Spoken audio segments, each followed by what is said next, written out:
All right, guys, the best time to locate a brand new buck in a brand new zone is going to be, June, July, August. Not so much towards the end of August because that's when it's getting close to hunting season's opening for basically every blacktail hunter.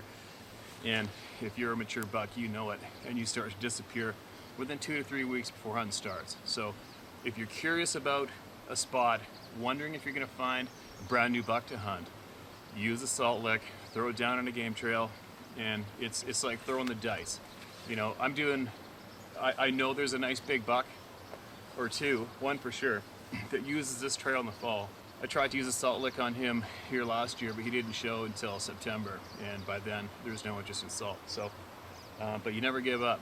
Blacktail deers, the big bucks that I'm after, they don't use the same trail as a rule. They'll use it fairly often, but not that often. It all depends on what they decide in their head. I'm never going to give up on a trail just because it didn't produce a lot of early season salt lick traffic for me the year before, because who knows who is going to decide they're going to grow their antlers right here this year.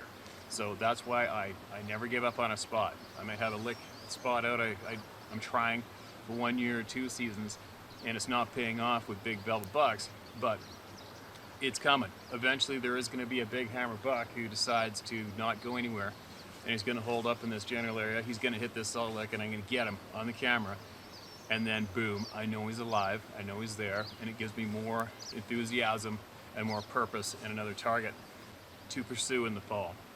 The best two methods, the only two methods you can use to locate a brand new buck in a brand new spot without the use of hunting season and the rut, tracks, and snow, is going to be early season velvet growth. Those guys are out in the open, they're very carefree, they're very careless, they don't really mind who sees them all that much, and you will see far more bucks in the spring and summertime than you're going to see in the fall. They're going to be bachelored up. So number one is, if you can, you get way up a mountain, up above a valley, up above clear cuts, openings, meadows, and you get up there in the dark and you glass for the first couple hours in the morning. And if that doesn't pay off, you go back and you do it for last light. So typical classic deer hunting, first light, last light during the velvet stage produces a lot of deer sightings, and it's very, very, very productive.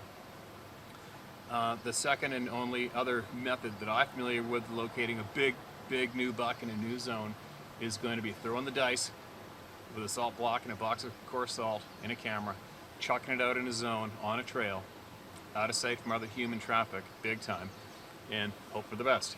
But that's what you do. It's fun to get out there anyways, so it's good exercise. It gets you more familiar with new terrain, new zones, new trails, and eventually, obviously, you keep doing that. Boom, you're going to nail a great big buck in velvet on the camera like these guys here. And then it's game on. The chase is on. Your enthusiasm is up. Your confidence is farther up. And it's just a whole pile more fun. So, early season salt licks for new bucks sightings. May, June, July, mid-August.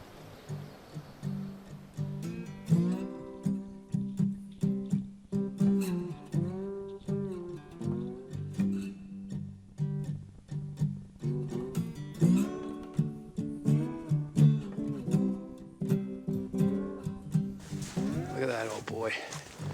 That is so wicked.